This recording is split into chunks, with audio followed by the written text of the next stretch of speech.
All right, guys. Today I have someone with me who's already invited me twice to his show. And as a Middle Easterner, reciprocity is a terribly important thing. So I'm glad that I finally was able to reciprocate and bring this hot guy on the show. Tom Bilyeu, how you doing, sir? I'm good, man. How you doing?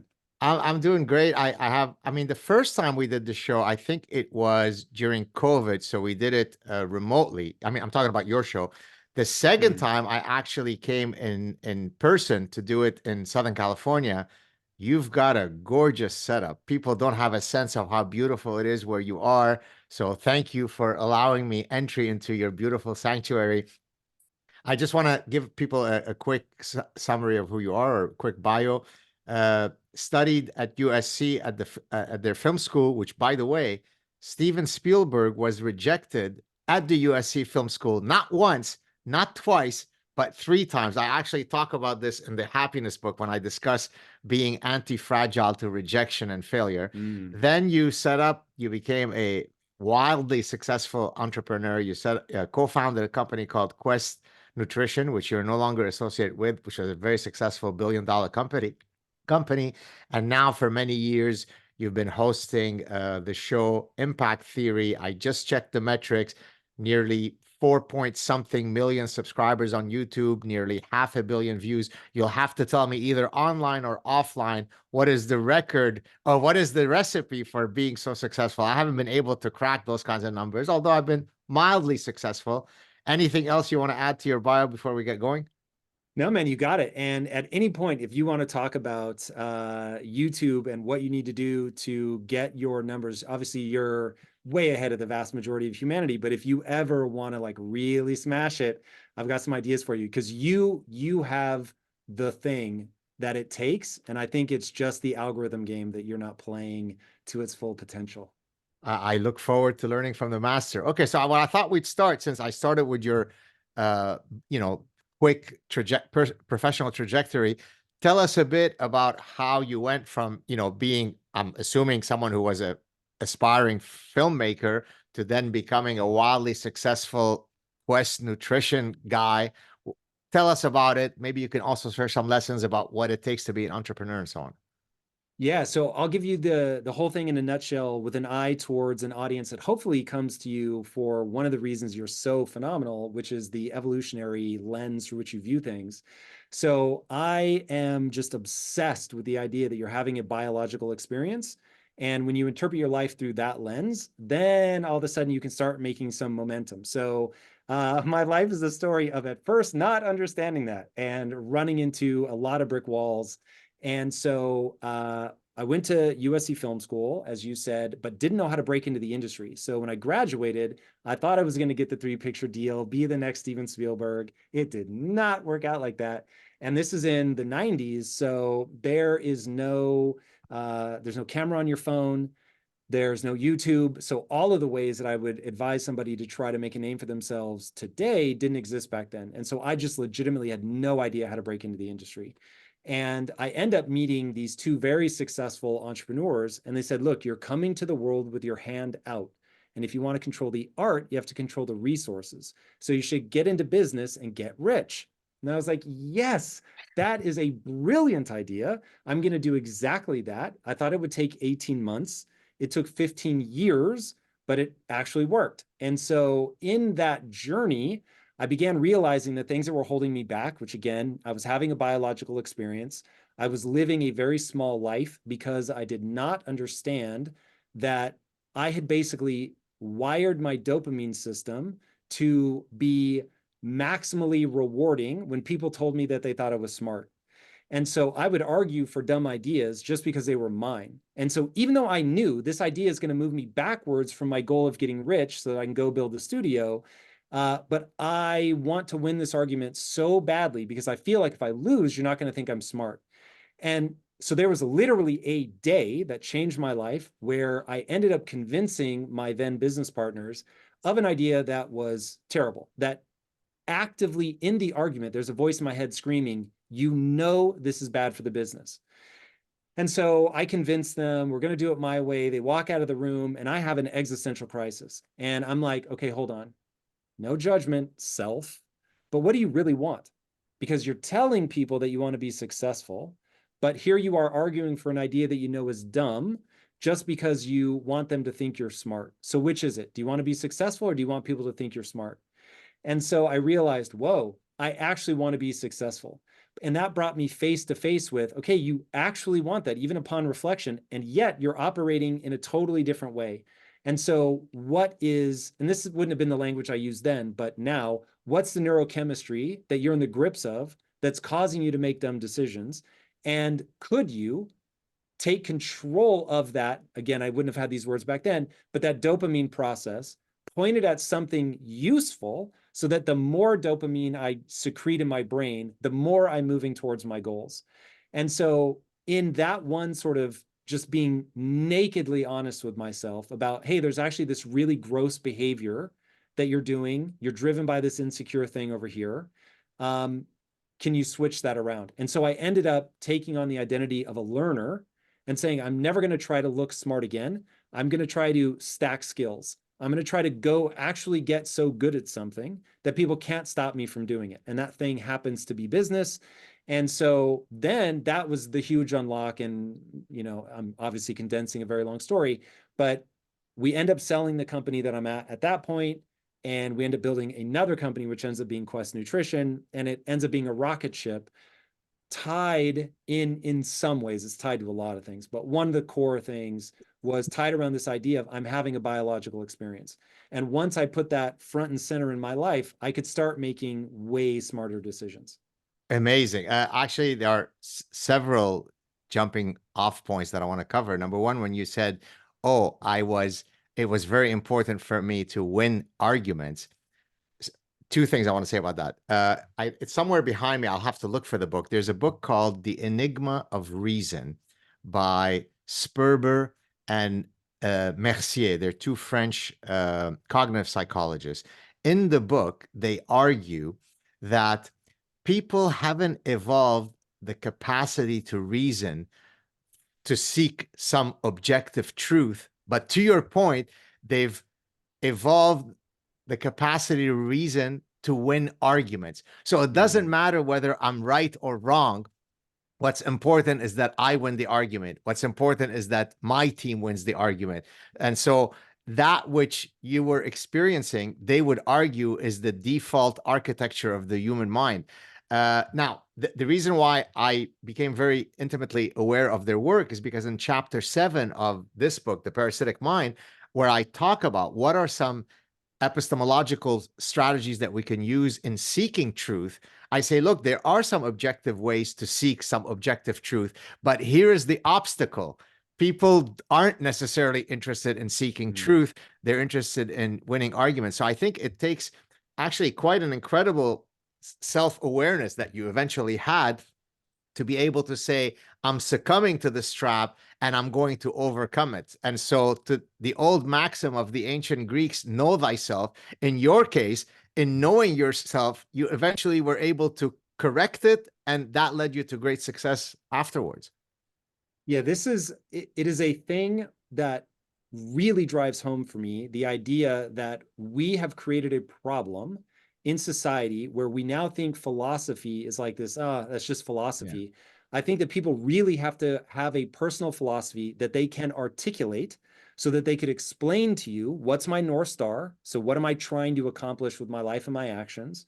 That they can articulate their belief system, that they can articulate their value system, that they understand that they are caught in what I call a frame of reference, which is like whole life beer goggles that distort everything you see. So you're not seeing objective truth. You're seeing a simulacrum created by your brain. You're living in a simulation. Even if the real world is legitimately the real world, you experience the real world through a simulation. That is your brain. And once you understand that, now it's like, oh, I can articulate all of this stuff. And so now that I can tell you what my philosophy is, I can tell you what my North Star is, I know what my beliefs are, I know what my values are, and I know all of that together creates this distortion that causes me to see the world in a certain way. Then you start asking, can I intentionally distort my frame of reference so that I'm what I'll call is getting closer to ground truth? Now, I think there's a pretty good reason why Sam Harris and Jordan Peterson ended up having this debate that completely derailed about truth, because truth is excruciatingly hard to identify because we believe that what we see and understand in our interpretation is the truth, not realizing it's just false, that the only thing that's true are the physical laws. So physics is truth. And now if you're building up from physics, you'll very quickly realize you get into the human mind and then everything else becomes interpretation. And so it's very rare that even if we agree on what the facts are, that we will agree on what the facts mean, and then virtually impossible for people to agree on, now that we know what the facts mean, what ought we, I use that word in a moral sense, what ought we do about the fact that these are facts? So the way that I think about truth is I'm trying to predict the outcome of my behaviors. If I do this in a business, it will go well. If I do this in my marriage, it will yield the result that I'm looking for. If I'm able to do a thing and have accurately predicted what that's going to lead to, I must be getting close to ground truth. If I make a prediction and do a thing and I get a wildly different result, my map of reality is broken in some way. And so once I started going, oh, cool, I care about effectiveness. That's like one of my North Stars. Just does this work in getting me towards my aim? If it does, then it is quote unquote right. If it doesn't, it is quote unquote wrong. Now, ought and morality is a separate thing, but just in terms of right or wrong, I have a definition that I can articulate to people that I can use to steer my life. And I just find that the big mistake that people make is they have feelings that they trust, and those feelings make dots feel like they connect that don't actually connect. So this thing feels true. Therefore, it is true. Even if it has no predictive validity whatsoever, it just feels right. And so I'm going to act in accordance with my feeling. And I'm just like, that's crazy from where I'm sitting because I have such clear goals and I'm just constantly asking myself, did this thing move me closer to my goal? Yes or no?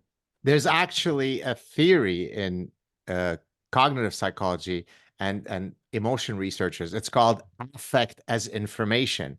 So it exactly speaks to your point, where people use their affective state to shape their informational landscape. So I'm just putting what you just said in academic talk.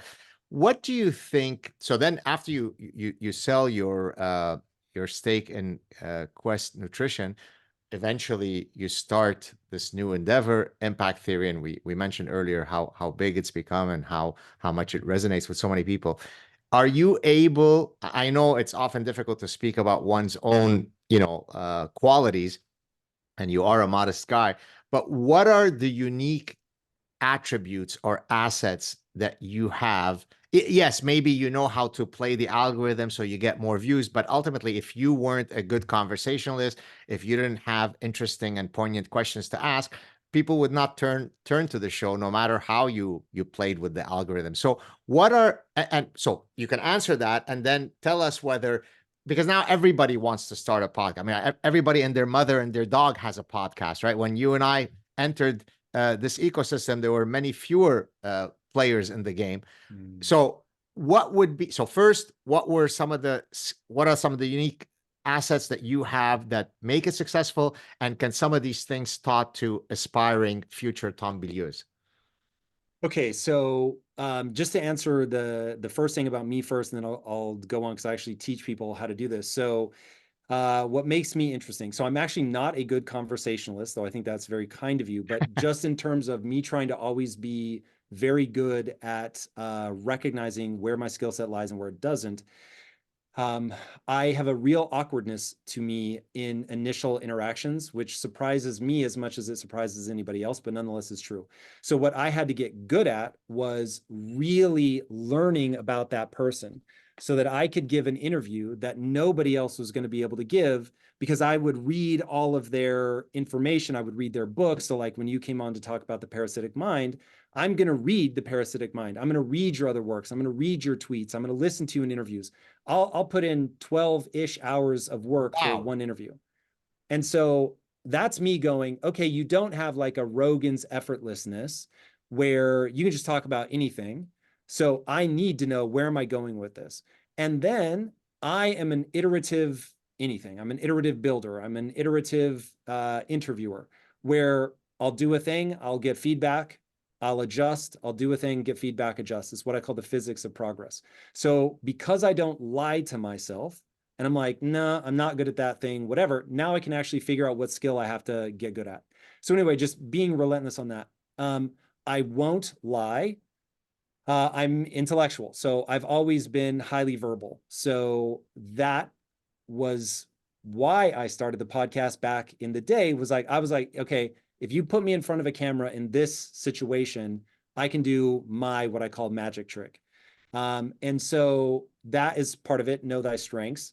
And so leaning into that. And then I am just unbelievably curious. So I spend, if you average it out, I spend 2 hours a day in just pure knowledge acquisition, 365 days a year, including Christmas. So I'm just obsessed. Is that largely in And the form so of reading books or other mediums? now I probably do 40% through books and 60% through what we'll call podcasting, but mostly on YouTube. Okay. Very interesting. I'm actually reading, he's coming on my show next week. This is a book. I mean, I'm not paid to promote this. It's just because we're talking about books. This is a book by an evolutionist who the book is about urban ecology and urban evolution. The idea being that in the same way that Darwin studied, the Darwinian finches, how a finch, a bird, will evolve different beak structures depending on which Galapagos island that particular bird is at. Well, urban ecosystems end up creating these artificial islands where what started off as a singular species within the same city, you could then have these islands of, let's say, pigeons that within a very short time frame can completely evolve different morphological features and behaviors. Whoa. So I thought I'm blown away. So I reached out to the guy. I said, you've got to come on my show. So check this out. If you're looking for a book to read, check out this book. I think you'd love it. What I know that last time that I came on your show, we actually talked about literature and so on. I think you have an interest in Russian literature. Is that right? Was that I far more Russian history. Oh, I'm that's what it was. People would be able to call me out very fast on my Russian literature. But yeah, Russian history is part of my trifecta of evil that you and I very much see the parasitic mind in a similar fashion. And I am aghast going back to looking at the same facts and seeing something different. Either people have not looked at the facts of Mao's China, Lenin and Stalin's Russia, and then obviously Hitler's Third Reich, or they've looked at it and they take away very different messages than I take away. So yes, I am very into Russian history. Very cool. What are some of the books that have most influenced you? Whether they are nonfiction books, they could be self-help books, they could be, literature, anything. Off the top of your mind, here are 5 books that really changed my way of thinking, way of doing, and I recommend them to all of our viewers and listeners. Okay, so number one is going to be Mindset by Carol Dweck. Now, these are very particular to the things I needed to learn, but Mindset by Carol Dweck, hugely influential. Jocko Willink's book, Extreme Ownership, allowed me to put words to a thing that I was trying to do in my life. And so that was incredibly useful to me. And Phantoms in the Brain by V.S. Ramachandran taught me. Oh, the neuroscientist from Yeah, UCSD? dude. Yes. Oh my God. He's amazing. One of the great honors of my life as an interviewer was getting to interview him. I don't think he does many interviews anymore, but whoo, he's unbelievable and taught me just a tremendous amount about the brain. You Can't Hurt Me by David Goggins speaks to that side of my soul. I think that book is extremely powerful. And then I don't know if it's honest that I would say this if I wasn't looking at it over your shoulder, but it is very true that your book, The Parasitic Mind, Oh my God. is so important to what we're going through right now. That I've tweeted you, I think several times saying, hey, congratulations for hitting the Amazon bestseller list Right. over and over. Well deserved, such an important idea at this point. And even if you strip it of the sort of political valence, the story of my life is the story of being trapped by my own parasitical ideas that I was unaware I Yes. had. And so extracting myself out of it. So I don't see myself as somebody who's above that. I see myself as somebody who's like, oh my God, when you can extract yourself from it, you can see more clearly. You can more accurately predict outcomes. And that is very useful. Yeah, well, well, thank you for including me in that list. It's very kind of you. I mean, look, it's been unbelievable. And I guess we'll talk about this when we talk about purpose and meaning and happiness. You know, why do we do the things that we do? And for me, I mean, I've got many valuable answers to explain, you know, what gets me up in the morning. But one of which is seeing how helpful some of your ideas that people consume, and they come up to you in the street. So it could be a complete anonymous person who comes up and says, "Oh my God, I'm just reading the parasitic mind now, and it's blowing my mind. It's completely changing the way I'm thinking." Or it could be Tom Bilyeu or Elon Musk saying, "Oh my God, your book." And so to me, one of the things that I've had to struggle with, and I think I've reached the right balance, and I'm not sure if we discussed this the last time I came on your show, it's very easy when you're an academic to be a stay in your lane hyper specialist, right? And that's how academics are taught to navigate through their careers. Know a lot about a very small epsilon and keep pumping out a million papers because there's economies of scale, right? I don't have to learn any new literature. I just keep pumping it out. And I thought, no, yes, of course, I've published many academic papers and top academic journals. So it's not as though I'm a slouch as a scientist, but it wasn't enough for me. I want to be able to communicate with the corrections officer or the trucker who writes to me and says, "Hey, I just listened to the audio version of the parasitic mind, and it got me from Dayton, Ohio to Portland, Oregon. Now I feel as though I've succeeded because I've been able to reach more than just the few anointed guys at Stanford." So that gives you a bit of a taste of what are some of the things that kind of give me a sense of purpose, that I'm reaching people, that what is your thing? What makes you go, you know what? I think I'm contributing positively to the world. What is yours? Well, so I don't believe that humans have a purpose. I believe that we get to decide it. So when I say my purpose is, please know I say it in that framework, but my purpose is to empower people. And so that's really gone through multiple phases in my life. Phase one was just pure mindset, just getting people to understand how to build a belief and value system that will allow you to achieve your goals. And then now I've moved into another phase where I'm saying, okay, if you've primed your mind for that, what are you now doing with that primed mind? And so ultimately, you get a mindset because you want an outcome, a useful mindset. And so focusing on the biggest ideas that we struggle with in our time. And so my world's really bifurcated into two things. I do a lot aimed at kids in the form of video games and comic books, which is the thing I am least known for. There's literally like 27 people currently that know that I spend time on that. And then what I'm known for is the stuff aimed at adults. And so I feel like it's pretty undeniable that we live in, if not the most pivotal, and I mean that truly in a we're going to end up going in a different direction, the most pivotal time in human history, or one of the pivotal moments in human history. And being awake, paying attention to what's happening, and making sure that even though I don't believe in free will, I believe that we do respond to ideas. And so I try to put out ideas that are going to be more useful. And so going back to the idea of, okay, what just mapping out, you're having a biological experience. What are the biological states you're in the grip of? How do you begin to change that through your belief systems and your value systems? And so I spend a lot of time doing that, and then helping myself and others think from first principles, approaching the biggest issues of our time. So bringing people on and talking about Israel, Palestine, bringing people on and talking about Trump and Biden, bringing people on and talking about, this one really has my heart, the economy, and just like, okay, like, what do we do with this? Why do these ideas matter? Why is there an answer that's better than another? And how do we judge that? And how do we think through it? So if I were going to sum it up in a single word, it would be empowerment. But that's why, to me, the interviews that I do are still based on empowerment, as is the video game.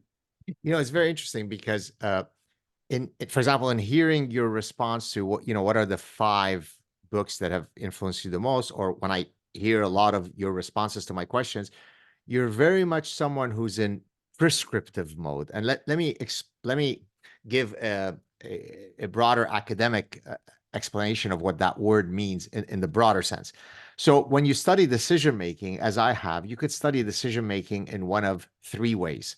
You could study decision making under the normative framework. Normative means, so classical economists have these axioms of rational choice. If I prefer car A to car B, and if I prefer car B to car C, then it must be that I prefer car A to car C. That's called the transitivity axiom. If I don't adhere to that, I'm being irrational in that strict sense. I'm not adhering to that axioms of rational choice. And so I am violating a normative principle. Normative meaning it abides to a norm of rationality. So that's one way of studying decision making. Many psychologists and behavioral scientists, such as myself, will study descriptive decision making. I'm not trying to study decision making in the context of a norm. I just want to describe, how do people shop for a car? How do people choose between political candidates? How do you decide when you've got 3 attractive prospective mates whom you're going to marry, right? You just want to describe the process and the behavior. And then the third type, so I said normative, I said descriptive.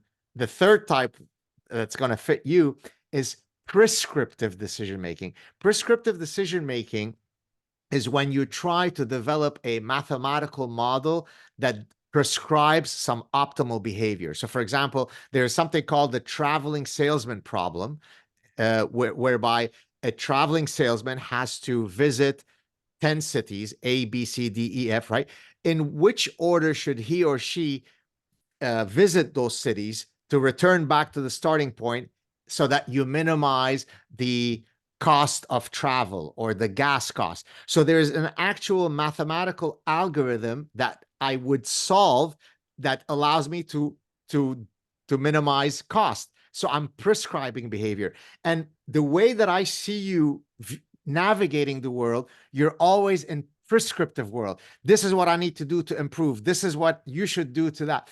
Is that something that you've uniquely because until I wrote the happiness book, Tom, which involves prescription, how to live a life so that you're happy, I had never been someone who was in prescriptive world. I was in academic world, I was in descriptive world, and it's only recently that I've entered prescriptive world. But whereas it seems like much of your interventions in life are prescriptive. What are your thoughts about all that?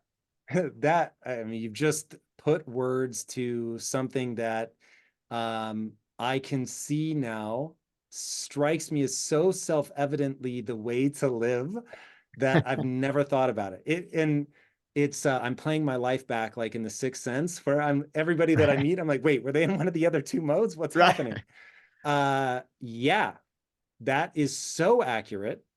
I will Oh, I be just thinking got about that a lot. goosebumps. See, sorry, before Dude, you it's go on, very bang on. that's what the beauty, the mystical nature of intellectual conversations. I didn't know I was going to tell you all this now. It just came up. Go on. Sorry to interrupt. No, man, that's exactly the juice of conversations like this, is that helps me see what I do as a category of thing. And I certainly am as prone to this as anybody else. But the thing that I see people do all the time is they mistake their frame of reference for objective truth. And I need to figure out what my wife is doing, because the greatest source of friction in my marriage is, now using your words, I see the world through the lens of prescription. So the way that my wife and I always talk about it is, I'm obsessed with efficiency. Now, efficiency just sort of is downstream of what you're saying. So my wife will at times be like, now's not a moment for efficiency. I don't want to do this thing in the most efficient way possible. I just want to explore or talk about, or I just want you to sit in my problem with me. And I'm like, I want to solve your problem as efficiently as possible. Everybody's heard that conversation before. So it's very interesting. I need to have a category for where other people fall would be excruciatingly useful. because I don't understand why people aren't prescriptive all the time. I legitimately can't in this moment think Can I offer? of a way. Uh, Please, I, Jesus. so I think it might partially map onto the intrinsic versus extrinsic motivational system, right? So, for example, if I were to say to you, you know, I'm going to go back to school and get a degree because I love the purity of learning. I'm a true lover of knowledge, right? Sophia, right? That would be intrinsic motivation. On the other hand, if I said, you know, I really think that I need to change careers, and I think based on my unique skill sets and based on the market conditions, I probably should go back and get an accounting degree because that's going to secure. There, I am being extrinsically motivated. So I think it might be, it's an empirical question that one could test. I think that people who might be very strong on prescriptive approaches to life might oftentimes score high on the extrinsic thing. I'm trying to solve, I'm pragmatic. How do I improve? How do I get forward? Whereas oftentimes, maybe to a fault, I'm very much of a purist, right? So for example, I don't like going to networking events because That to makes two of me, us. sorry? That makes two of us. Right. Well, but so let me tell you my reason, and then you tell me what yours is. Maybe it's the same. Because I'm so pure of spirit that if I go to a networking conference, I am violating my internal sense of I just want to connect with people for the love of connecting with them. But if there is an ulterior motive that I'm going there for networking purposes, it feels false and inauthentic to me. So because I have that purity strain in me, I can very much navigate an intrinsic world and I'm happy with it. And I say to a fault because oftentimes I need to be hit by the reality that says, hey, you know, you also have to maximize efficiency, as you said, or you have to solve real pragmatic goals. So maybe I'm too much on the intrinsic end, and maybe you're more on the pragmatic end, and maybe the optimal point is somewhere in the middle. Who knows? Well, so it's interesting. I think this is a knowable thing, and this is where I get hung up with people. So I would say you and I are using different strategies to get to the exact same thing. And so I think, again, you're having a biological experience. All people crave is a certain neurological state. So people want to feel a certain way. Life is purely experiential. And the closest thing I can get to a state that people would want to have as their default would be fulfilled. Fulfillment is the only emotional state that I know that can endure even grief. So I have a whole formula for what equals fulfillment, but I think that that is irrelevant for this conversation. I think the reality is that you want to feel a certain way in your life. I want to feel a certain way in my life. And it just so happens that the thing that gets me to where I want to be, with just like where I'm feeling the way I want to feel the most often, is being prescriptive. So that if we're roughly 50% hardwired and there's nothing you're going to be able to do to change it, and 50% malleable, for whatever reason at this point in my life, you put those two things together, and being prescriptive just is like the clouds part and a beam of sunshine falls on me. And whenever I can be in that mode, the world just feels right. Whereas for you, you're using a more, because I consider myself very intrinsically motivated. But just to use your language for a second, even if I am mistaken and I'm being extrinsically motivated, I'm still not pursuing anything other than a psychological state. I Right. think you're doing the same. You're pursuing a psychological state, and certain things get you there better or faster than others. And so it becomes interesting to see how people break along those lines of, what are they pursuing? So take a kid that pursues drama because their parents ignore them. And so the only way to get any reaction is to get a negative reaction. And so they're still pursuing a state of mind where they want to feel that somebody sees them and is paying attention to them. Right. So we look at it and we go, oh, that's a dumb strategy. But it's actually not if that's the only way that you can get their attention. And so once you identify, oh, the real goal here is to have somebody acknowledge you exist. So throwing a fit, yeah, perfectly valid. So my life has been a series of what's really motivating me right now? And as I go through those, like in the example that I already explained at the top was, okay, hold on. I thought I wanted to be successful, but really what my value, my hidden value, is that I want people to think I'm smart.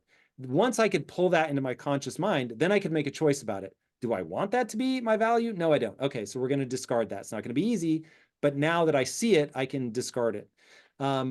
So anyway, obviously, not everybody views the world the way that I view the world. But I think we are all chasing the same thing, which is there's a certain way I want to feel, and I'm going to do the things that make me feel that thing. Do you think that, given that now you clearly see how much, as you said, the clouds part when you enter prescriptive world, could you have foreseen it, in a parallel universe, you becoming a clinical psychologist, right? Because a clinical psychologist, by definition, I mean, they come to see you, they lay out the fact that they've had 6 very unsuccessful relationships. They don't see the recurring pattern that they're always picking the exactly imperfect person to be with. They want stability, but they're attracted to the bad boy. And it takes you, the clinical psychologist, to say, well, do you see that each of these patterns are repeating themselves? So could you have seen, by the way, not that it's too late. If tomorrow you decide to be a clinical psychologist, I'm sure that you could go and get the training to be it. But would that have been something that you would have naturally gravitated toward when you were deciding to go to the USC film school? Oh, I could have gone into clinical psychology. It's really interesting. So I think humans are, call it 120-sided dice. It's probably more than that, but whatever, you get the idea. And you roll it in terms of character traits, and hey, whatever combination comes up. And if you think of 100 being traits and then the 20 being amplitude of that trait. So I am very drawn to people. I found myself in all of my early relationships, the wounded girl was attracted to me, and I was attracted to whoever was attracted to me. So in the beginning, Also known as every teenage boy. yeah, that sounds about right.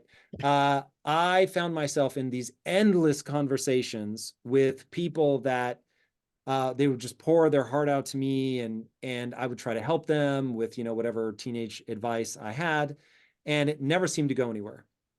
And so that ended up showing me that there's a side of my personality where I just have dead shark eyes. If people aren't going to make change, I'm not there for the loop. I just, whatever roll of that dice is, I can't do it. So I don't have the patience to sit with somebody who's not making change, going back to my prescriptive nature. I'm like, if I've laid out the solution and you haven't even tried it to test it to see if it works, I can't live in that loop. It's funny. Sorry, before you go, forgive me. So, I mean, you're exactly the non-psychoanalyst, because the psychoanalyst says, let's dig deep into your soul for the next 19 years before we may have a light of hope. Whereas you're saying, I'm going to talk to you once or twice on the couch. If by the 3rd time you're not implementing some of this stuff, you're out of here. Yeah, I have thought long and hard about, because I do love teaching. Now, do I teach one-on-one, or do I focus on scale? And so people that have heard me talk long enough will hear me say I'm a scale guy. What I mean by that is now I don't have to worry about the sort of one-off, are you doing this or not? I'm putting out ideas that I use every day that have led me to tremendous levels of success. I accept that 2% of people will take those ideas and it will change their life forever, and 98% won't. And then when I want to focus on the 98%, I go tell stories. And I just try to plant very simple ideas that nudge people in the right direction. So there's the prescriptive teaching. Most people won't do anything with the information. Then there's the just ideas nudging you, but you can nudge a lot of people. And so those are the 2 ways I think about it. I tried doing mentoring of young entrepreneurs, and it just started driving me crazy because they weren't doing the things they needed to do to exist in what I call the physics of progress. So there just is physics to making a business work, and you either run that or you don't. It's effectively the scientific method. It's nothing you'd be surprised by, but some people just won't do it. Very And I interesting. can't deal with that. How many, I mean, I don't know if you know the exact number, but how many guests have you hosted thus far on Impact Theory? So roughly. we've done roughly 1,000 episodes. So unique guests, let's ballpark it to 800. Okay, so let's 800 guests. And I'm not asking you to name people. Have you had now? Earlier you mentioned that you're someone who prepares well. You're spending 12 hours digging deep into this person to know everything about them, to know how they think, to know what they've written, and so on. So I'm sure you're quite judicious in deciding whom you're going to invite on the show. There's a much longer list of people who'd like to chat with you than people who actually end up chatting with you. Of the 800 people that you've had, do you feel, what is the failure rate? I mean, I'm sure they were all great conversation, but someone that you sat down No, with they and you weren't. go, God damn, this person turned out to be a lot more duddy than I would have hoped for. Mm. Again, you don't have to give me names, but I'm just wondering No, if, well, I won't give you names because that would be a dick move, but I'll give you percentages. Uh, 5 to 10% are just outright catastrophe. because they turn out to not be good conversationalists. What is the main source or reason for the catastrophe? They don't know how to say, because you don't get on the set unless you have awesome ideas, but they don't know how to verbally put across the ideas that they can write about. So again, you're not getting on the show unless you've got good ideas, but 5 to 10% just cannot articulate it. And then you've got the majority, just by sheer numbers, they're going to be base hits. Had fun, glad I spent the time with them. This is wonderful. And maybe that's 70%. So now if you give all 10% to the failures, you're at 80%. And then 20% are some shade of, holy shit, that was incredible. And I live for the incredible ones. And am just beside myself with gratitude that all of those base hits have changed my life in ways that I can't fathom. And what an honor. Wow. What percentage of the people that have been guests on your show have you eventually become? I mean, it doesn't have to be you're the best of friends and you go to each other's children's birthdays, but that you've become friends with off air. You're seeing each other twice a year, not on the show. Less than 1% for sure. Is that Now, just because of the geographical realities that the guests don't live around you, or what is the? okay, so now, I mean, let's get into Tom Bilyeu's flaws.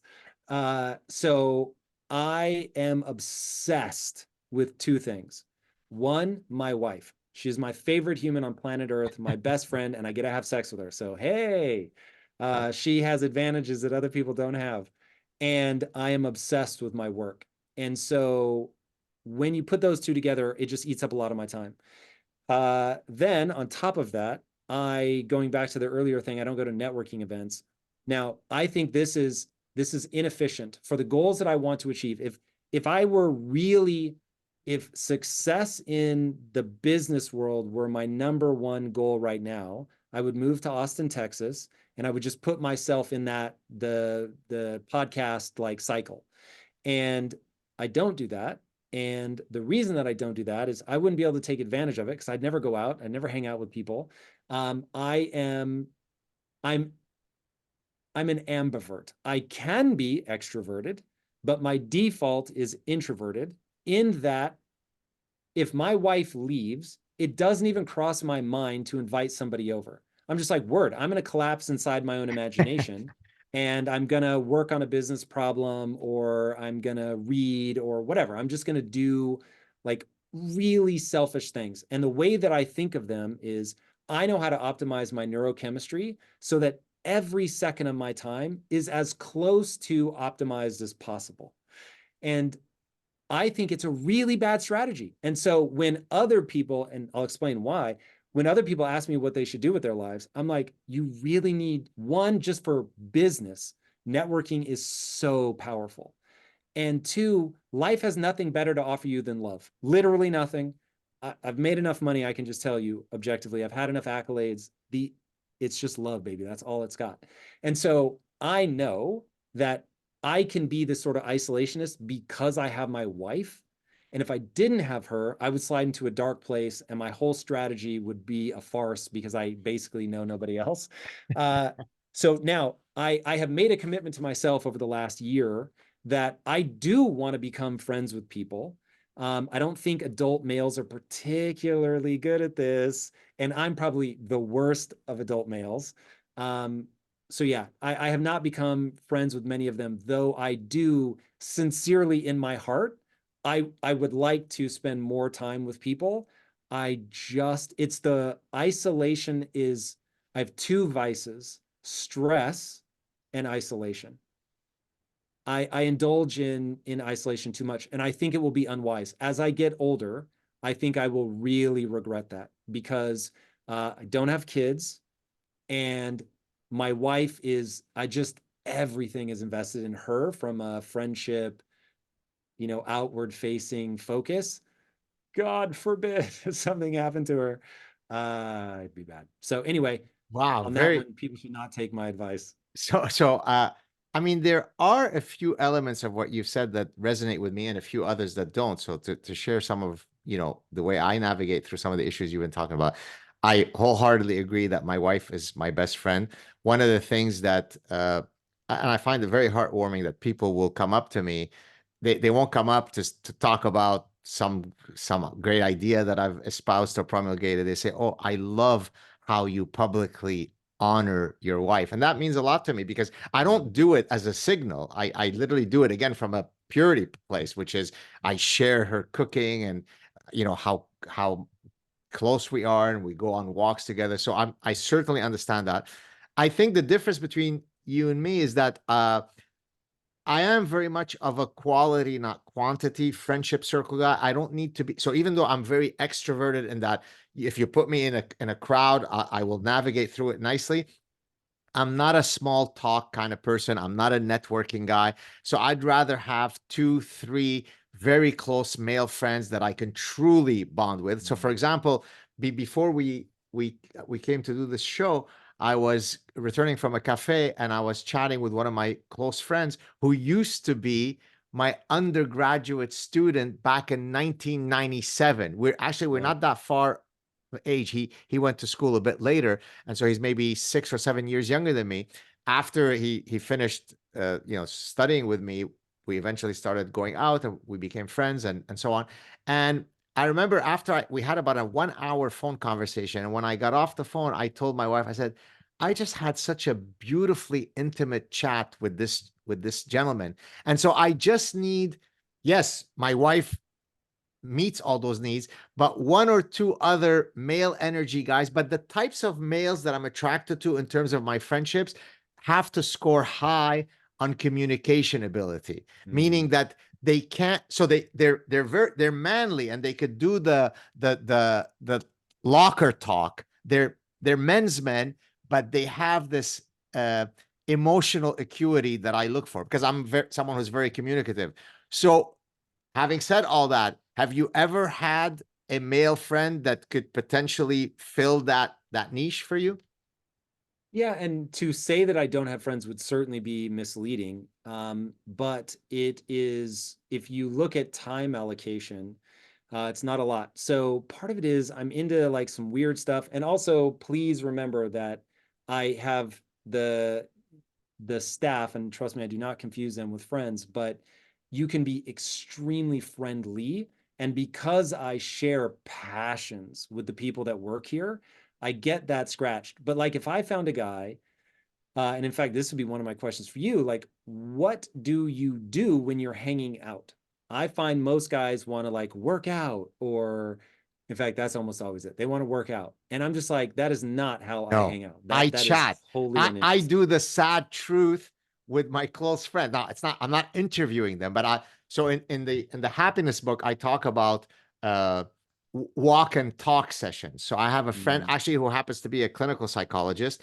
He's a professor of psychology at my university. We became friends about maybe 5 or 6 years ago. So once, at least every couple of weeks, I mean, sometimes life doesn't allow you to do it that often, but we will go for walks for an hour and a half, which is really important to me because, as you may or may not know, I keep track of the number of steps I complete in a day. So if we go for an hour and a half, I just knocked off probably 8,000 steps, and Mm. there'll be no a priori.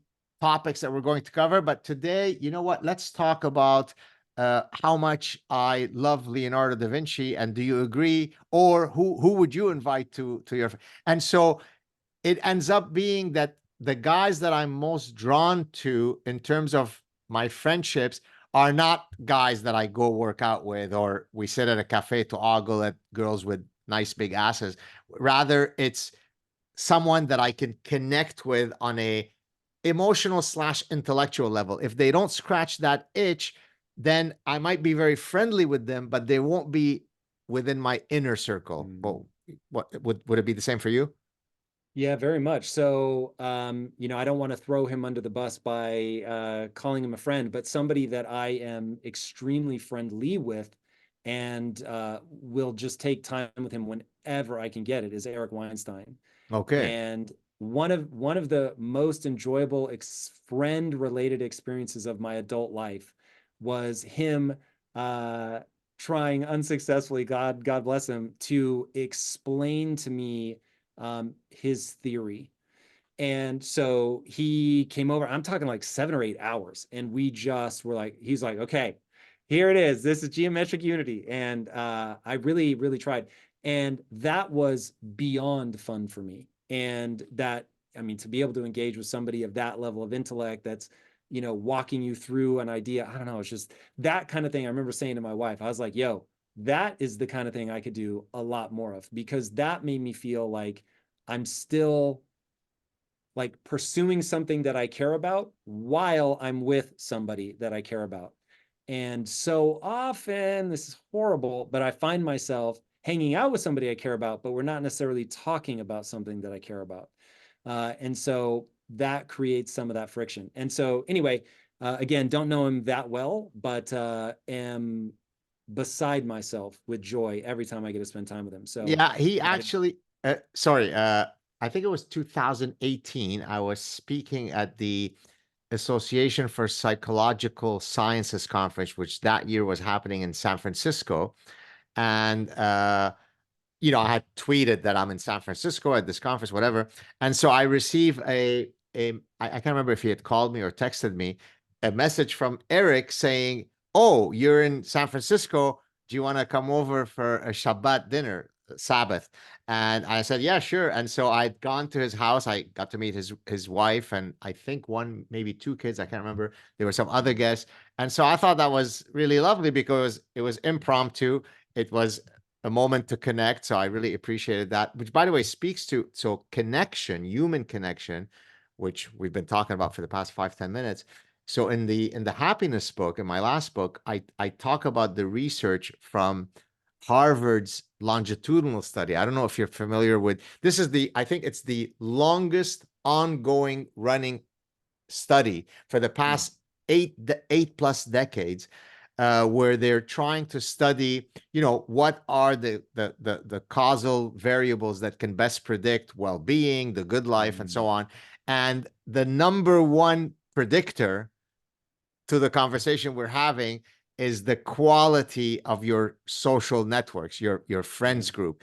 So much so that it actually has a greater predictive ability to your not only your mental well-being, but even in some cases your physical well-being than your cholesterol scores when you were 50. In other words, wow. having a close knit of meaningful friendship serves as much of a protection against getting heart disease than does eating well, which you wouldn't think. Now, I had a cardiologist on my show, I think maybe about a year ago, and I said, okay, well, I get it that there is a correlation here, but what would actually be the mechanism by which that holds true?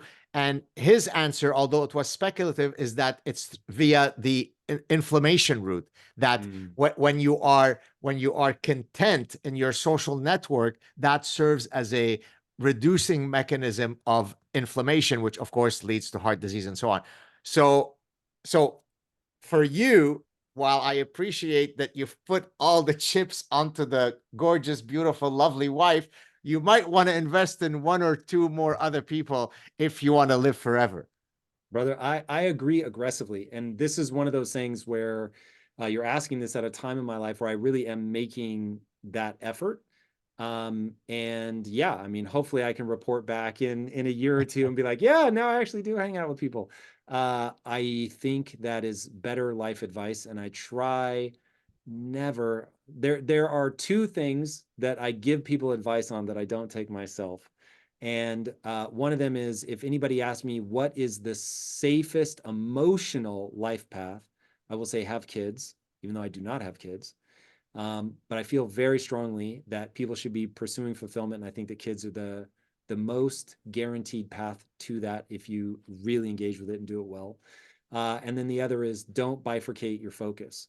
And I violate both of those. So anyway, I'll lump friends into the kids basket of a thing where the deep sense of connection and love and being a part of something bigger than yourself, really, really important. And as I am confronted with the reality that the odds of my wife living forever are virtually zero, that diversifying my human connection Diversification bucket. strategy. It applies Yeah. in Yeah. finance. It applies in life. The reason I put my glasses is not because I've stopped paying attention to you, because I want to read you speaking about having children.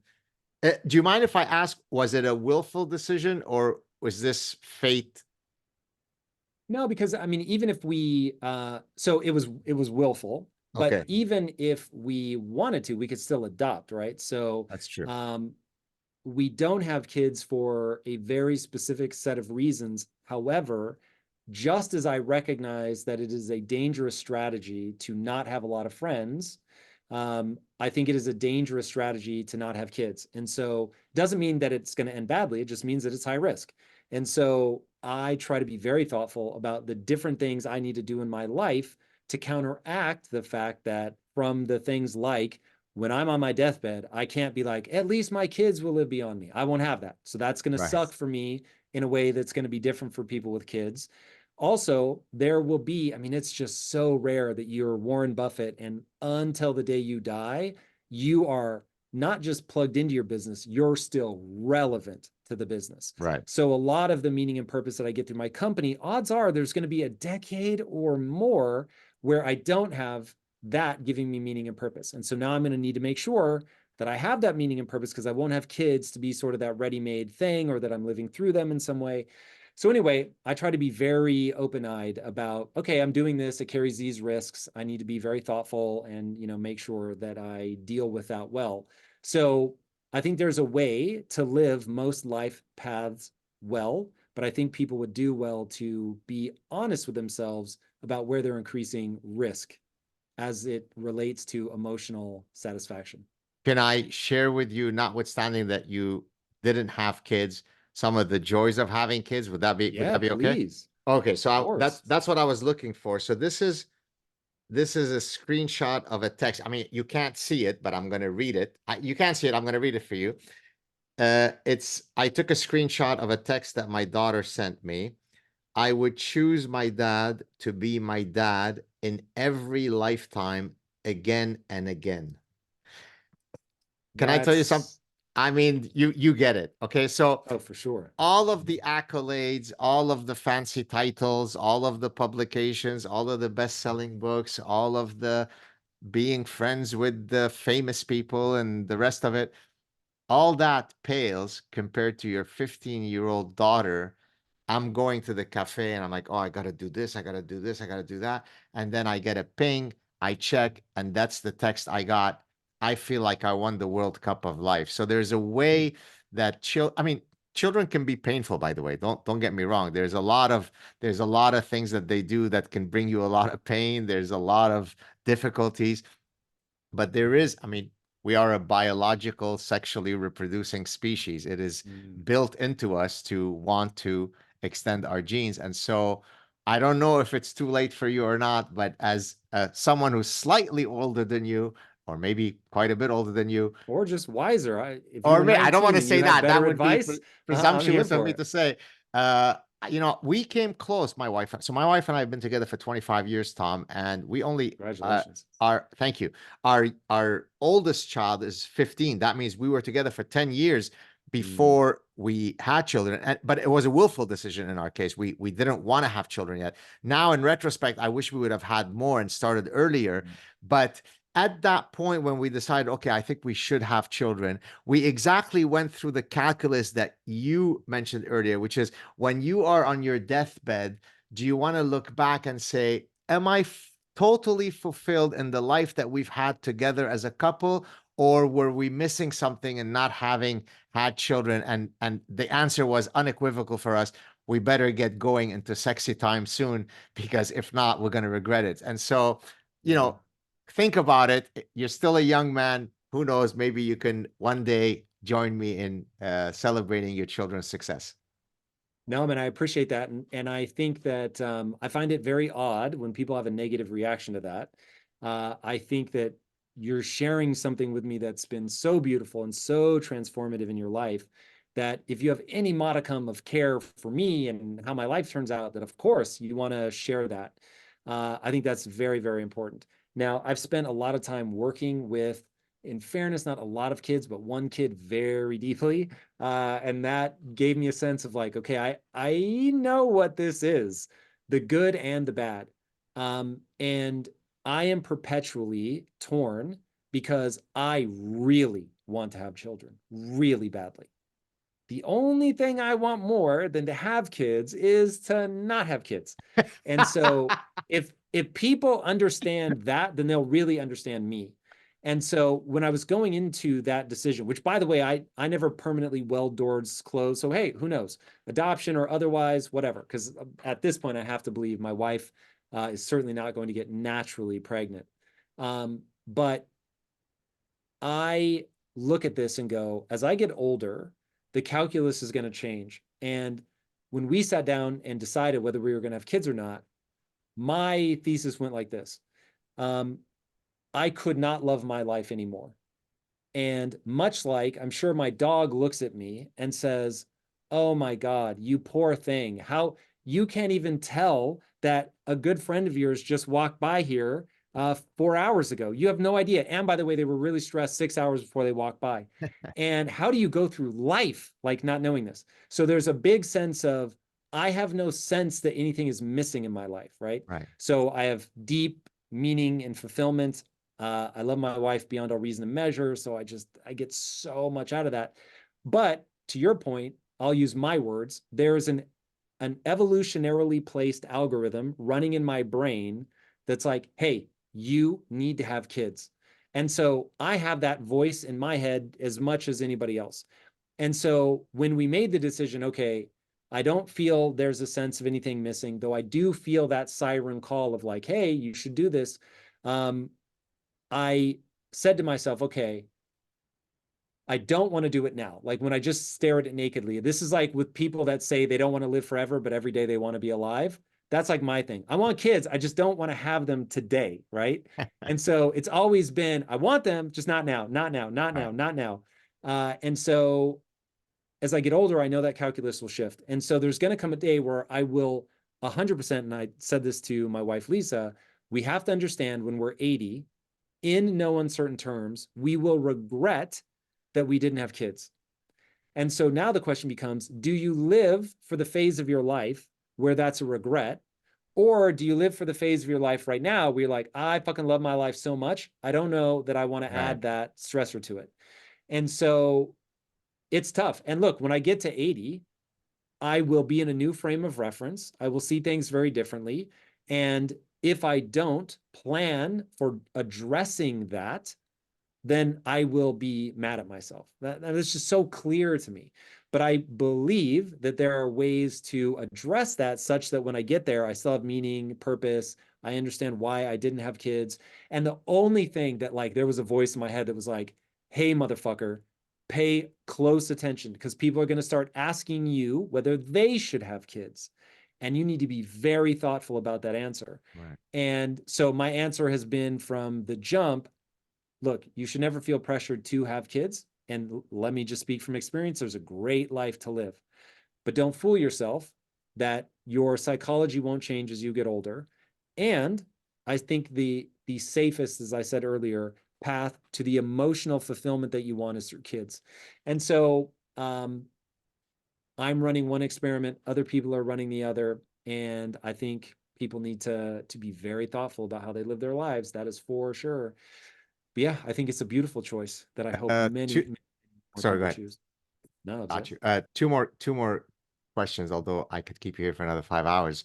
As is the case of with most of, because just like how you tend to choose your guests carefully and you're successful, I've been fortunate enough to almost never miss the mark on having unbelievable conversations, including this one. So thank you so much for coming, Tom. Two more questions.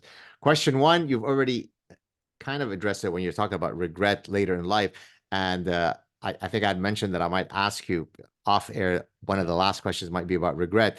So in the happiness book, I have a whole chapter on the psychology of regret. And here I can't remember if we discussed it on your show when I came on last, but so one of my former psychology professors in my PhD, his name is Thomas Gilovich. He pioneered the empirical study of the psychology of regret, specifically the distinction between regret due to action and regret due to inaction. Regret due to action, yeah, I regret I cheated on my wife and now I'm divorced and I ruined my marriage. So because of an action I took, I did bad things, I regret. Okay. Regret due to inaction is, you know, I became a pediatrician because my dad was a pediatrician and his mom was a pediatrician, and it's just expected of me. But now I wake up at 55. I hate medicine. I hate treating kids. I really wanted to be an artist, and I didn't live an authentic life because I did what was expected of me rather than pursue my interests. Now, it probably won't surprise you, Tom, that when you look over the long haul, the biggest looming regret that people have when they're laying on their deathbed or on the proverbial porch when they're 85 is regret due to inactions. That's what makes the most regret. So if I now turn that question to you, forgetting about whether you've had children or not, just generally, is there something, and you're still a young man, so your regret calculus might change in the future. But if I ask you today, looking back at your life, is there a source of looming regret that you feel? And if so, can you share it with us? Anything. It could So, be I regret that I had the fight that estranged me from my parents. I didn't go to anything you want. um, man. So the reason that I don't have like these really obvious regrets is because I am a firm believer that you're just running a bunch of experiments and you try a thing, and then if that doesn't work, you move on to the next thing and the next thing. So, I mean, regrets in terms of it makes me very sad that I didn't learn things about my own psychology earlier so that I could have avoided unnecessary pain and suffering for sure. What do I regret? The only thing, when somebody says regret to me, the only thing that ever comes to my mind is you're going to regret not having kids when you're on your deathbed. Like Interesting. that's the one where I'm like, that is self-evident, but I don't spend a lot of time. I understand what that is, but to walk people through that, I'd have to explain like all of my thinking about frame of reference and how in control of it you are. And But I so think anyway, I could link. So the fact that you are consistently in prescription mode might exactly be the mechanism that inoculates you against regret, because you're constantly thinking, what is the optimal path? How do I maximize this? What's the road of efficiency? So therefore, without using the words regret, by constantly being in that prescriptive efficiency optimization mode, you end up in the places that you need to be because you're always running the maximization algorithm. Does that make sense? it does very much so. And a core experience that I have of the world is that your own emotions can be altered if you change the angle at which you look at them. So if you look at your life as, oh, I regret doing this and this and this, then those miseries stack up. If you find a way to peacefully assimilate those, what may be catastrophic mistakes, now all of a sudden it's like, oh, but I learned a thing. And now that's going to let me do something better. And because that's a core belief in my life, I'm just like, okay, just focus on the lesson. What did you learn? What did you learn? And then make sure that you deploy it in service of something that uplifts you and other people. And so I try to keep the frame of reference, even though I know this is just a story that I tell myself, but I back it up with my actions. But keep the frame of reference that I am a servant of myself for sure, but I'm a servant of other people. So I'm trying to empower people so that they can legitimately live a better life. And I'm willing to make mistakes and do hard things and suffer and toil because I'm going to fight for people that don't yet know how to fight for themselves. And so just keeping that framing means, well, why would I regret that? Yes, I got bloodied, but it's now made me a better warrior for this cause. Now I am hyper aware that that's a game I play with my own psychology to be able to assimilate dumb choices, just to call a spade a spade. But it's like, I can sit there and be like, I'm dumb. These were dumb things. And does that make me feel more expansive in my life or contract? That makes me feel contracted. If, on the other hand, I'm like, yo, you were fighting for other people, you had sincere intent, but you really fucked that up. But you learned something, and now you're going to be able to move forward and more effectively serve yourself and other people. That framing makes me feel expansive. And so, because I understand how I can modulate my frame of reference, which then actually modulates my neurochemistry, I'm like, whoa, like this is such a simple game. Look, maybe I'm wired in a slightly different way than most people. And so this just works for me, but that works for me so well. So I don't get hung up on the mistakes that I made in the past. I recognize them as mistakes. I recognize them as mistakes that I made. But I just go, there's no performance, there's only practice. I'm just trying to gain a set of skills. Did I learn something from this that's going to be useful? Can I help somebody else avoid making a mistake? And that makes me feel really good. So for instance, if you let me list all the mistakes I've made in business, they are legion. But sitting beside me is a computer on which I have begun mapping what building a business is step by step. So if this, then that, literally making an if this, then that setup for building a company that you can apply to any company. And I'm like, I'm going to be able to do this uniquely because of all the times I got kicked in the face through making stupid decisions. So it's like, fuck, like this actually ended up being incredibly useful because I was willing to stare nakedly at my inadequacies, take this all on board as like, I can be better next time, but doing it in a frame of reference that says this is going to make you stronger. And so feeling badly about yourself does not move you towards your goals. Therefore, don't do this in a way that makes you feel badly about yourself. So I always have that weird sort of disconnect from the word regret. I make too many mistakes to count. I've made more mistakes today than most people will admit to in their entire life. So the only one that I'm like, this is so high stakes, you better not fuck this up, is not having kids. Okay, That's well, the here, only one that sort of looms. since the having kids has been so prevalent in our most recent part of our conversation, should you end up having children, I can safely trust that he or she will be named Gad in my honor. Yes? Obviously. Oh, thank you. Male or female. That's what I said. That's They're why. all Or of any them. other gender. Yeah, well, there's so many, but yeah, of course. Yeah, it could play no other way. All right, last question. Are there any projects that you're currently working on, a new seminar series, a new series on your impact theory channel, a new book, anything that you'd like to use this opportunity to promote? Take it away, Mr. Bilyeu. Good, sir.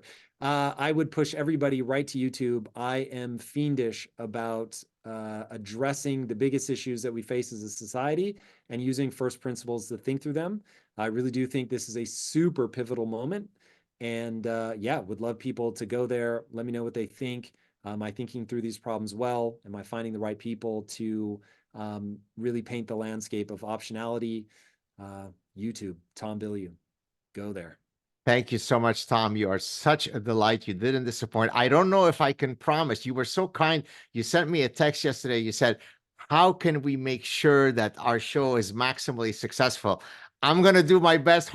I mean, we've had an amazing conversation. It should be unbelievably successful. Hopefully, with our mutual pull of fans and followers, we'll have a lot of people watch it. Thank you so much for coming. Stay on the line so we could say goodbye offline and come back anytime you'd like. Thank you, sir. Thanks for having me. Cheers.